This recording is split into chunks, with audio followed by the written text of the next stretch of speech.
All righty, guys, we'll start here in the front row with Tim May. Thanks, Mike.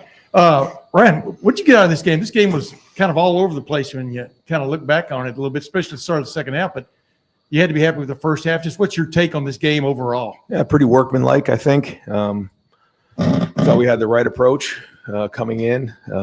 We found out kind of, I guess, this morning or today that, Nico may be out, and sort of that sort of changed things a little bit just in terms of our approach and, our game planning, but not in terms of our mindset and mentality. And that's the thing that, we want to make sure, as we've talked about before, and we bring it every day and have that look in our eye. And I thought we did that again tonight. We ended up, Jeremiah, had a certain amount of plays. We felt like, we're just going to hold him, make sure that, he's at 100% here over the next week. Decided to hold Carnell this week as well.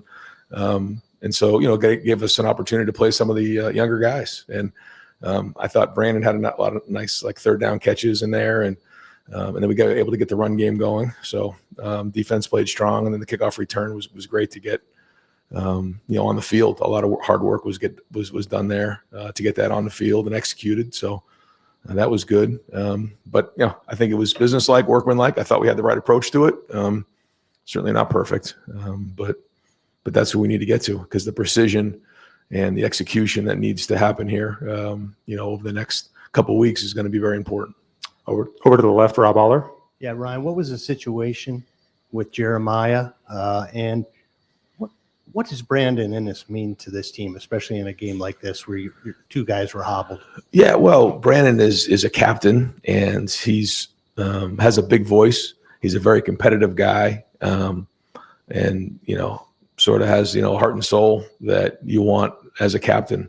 And I think he's a very good football player. He's a competitive guy. He can do a lot of things, and great to see him. I guess he had 6 catches tonight, but those are big catches. A lot of them were, so that was great to see him do that in this game. And Jeremiah was just having a little bit of a nagging issue there that we just wanted to make sure that we're being really smart with him as we know what's coming down the road here. So over here to the right, Austin. Ryan, you mentioned Nico not playing. It feels like, are you annoyed that happened? It seems like this defense wants a more meaningful test, and you guys want to challenge yourself, and that wasn't going to happen maybe without him out there. Yeah, I mean, annoyed's not the word. You just you always want to compete against the best players you can, and we're excited about competing against Nico again. But if I say it's not about the opponent, it's about us, then it has to be that way. But hopefully he gets a chance to heal up soon and gets back on the field. I think he's a great player. Front row, Bill Rabinowitz. The run game got going today. What's your take on what got it going? I thought the running backs ran hard. I think, it was on 33 carries for 222. And it looked like just about all those guys averaged over 7 yards a carry. But there was a lot of runs that I saw in there where we were making guys miss on the first level and the second level, in particular James. But it starts with the offensive line, and every play sort of looks the same to start with, but how are you finishing the plays? And so we're going to get on the film and make sure we're finishing plays downfield. Guys are finishing their guy downfield. The blocking on the perimeter has got to be strong, and that comes down to effort and mindset. Everybody's involved with the run game, and it starts with the offensive line, tight ends, but Julian's involved. But at the end of the day, it seemed to me like the running backs were getting downhill and running physical.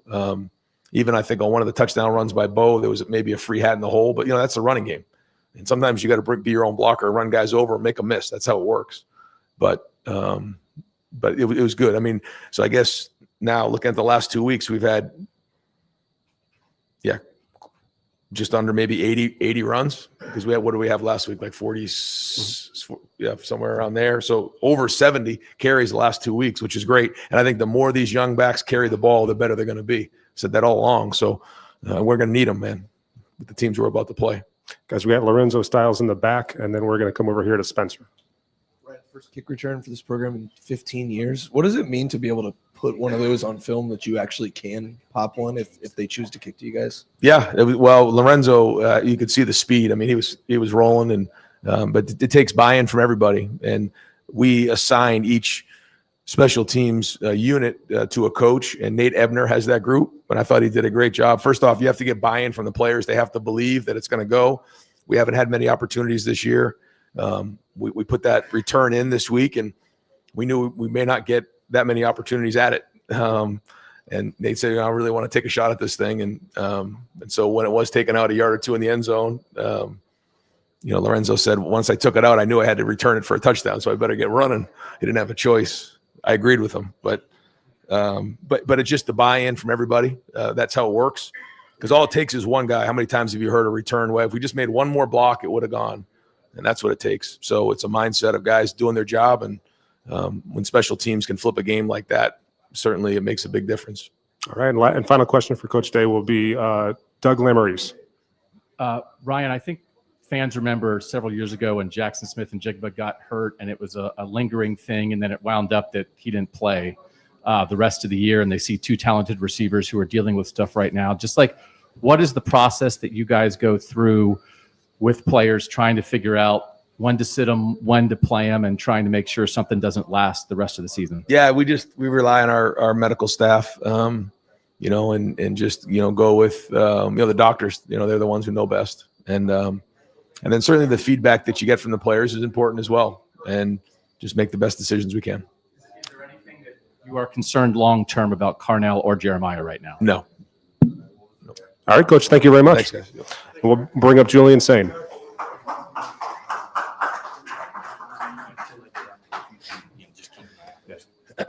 All right, we'll start over here with Steven. Julian, how's the ankle? And can you what happened on that play? Yeah, just ended up stepping on it a little bit weird, but I'm feeling good now. Not too bad. So just stepped on it a little bit weird. And right next door, Dylan Davis. Did it affect any way, like with your feet moving forward on that, like maybe how you were able to step into throws at that point? It was your left foot, correct? Yeah, I don't think it did. No, I was able to be able to step into all my throws with power, and I had a couple misses tonight, and just mechanically it wasn't super perfect with those, but just was able to step into all my throws. Island and Bryson and those guys, maybe guys that you don't have a lot of work with. So what would you think about your chemistry with those guys tonight? Yeah, I think those young guys stepped up in a big way, and they did a really good job. They were able to go make some plays on the outside. Milan had that big catch on the glance, and then those guys made some great plays for us. Over to the left, Bill Landis. Julian, the throw at the end of the half to Brandon that you guys weren't able to connect on looked like Coach Day had some thoughts on that when he came back to the sideline. Just what was that conversation? What did you see on that play? What was he hoping to see on that play? Yeah, he was he was talking about a check that we have, and I didn't end up checking that one. So I was a little bit off with Brandon. I gotta be better and get his eyes, and let him kind of see the ball in the air. I threw it a little bit too early, so I gotta be a little bit better there, and try to get his touchdown before the half. And right here in the front row, Jeff Gilbert. Julian, what is your assessment of the running backs tonight and even over the last couple of weeks? And do you feel like we're starting to see their talent emerge? I think they're growing each week, and I think we had 200 rushing yards tonight, and they all ran really hard and did a really good job. James, watching him hurdle that guy, it was awesome to see. I'm close with James, and it was awesome to see. And I think those guys do a really good job, and they've been challenged to run angry and run tough, and they do a really good job of that. And I think they show that tonight. Front row, Bill Rabinowitz.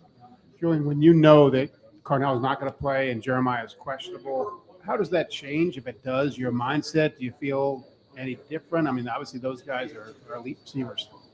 I don't think it changes my mindset. I have a lot of trust in the younger guys that we have on this in this receiver room, and they do a really good job. And we've practiced with those guys, and they show up in practice and they make great plays. So I think we just have a lot of trust in them, and we don't change our mindset. And it's next man up.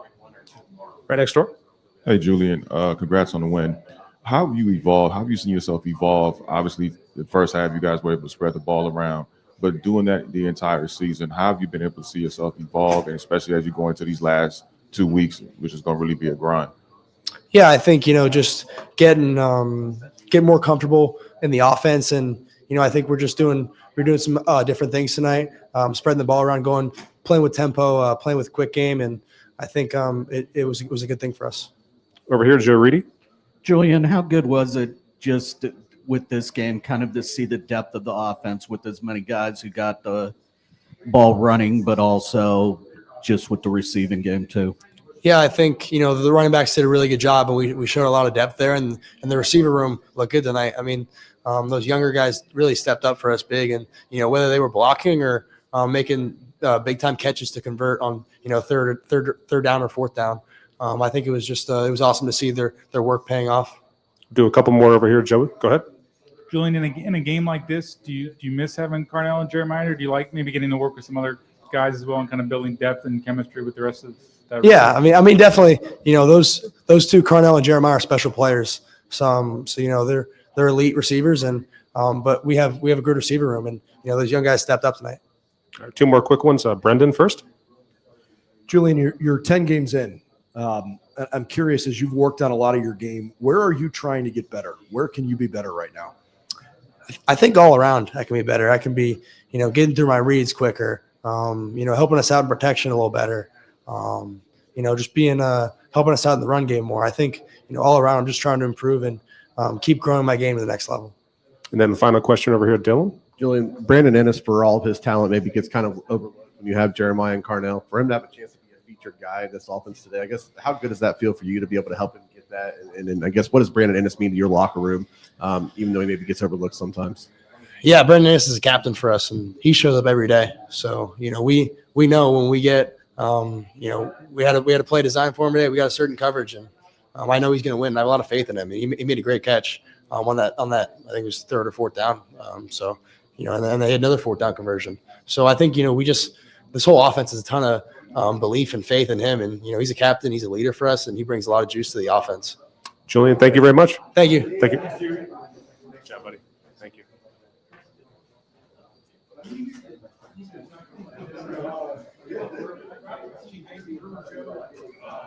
That's it, Mike. Yeah, I think we're going to wrap up Brandon. I think that's it. Yes.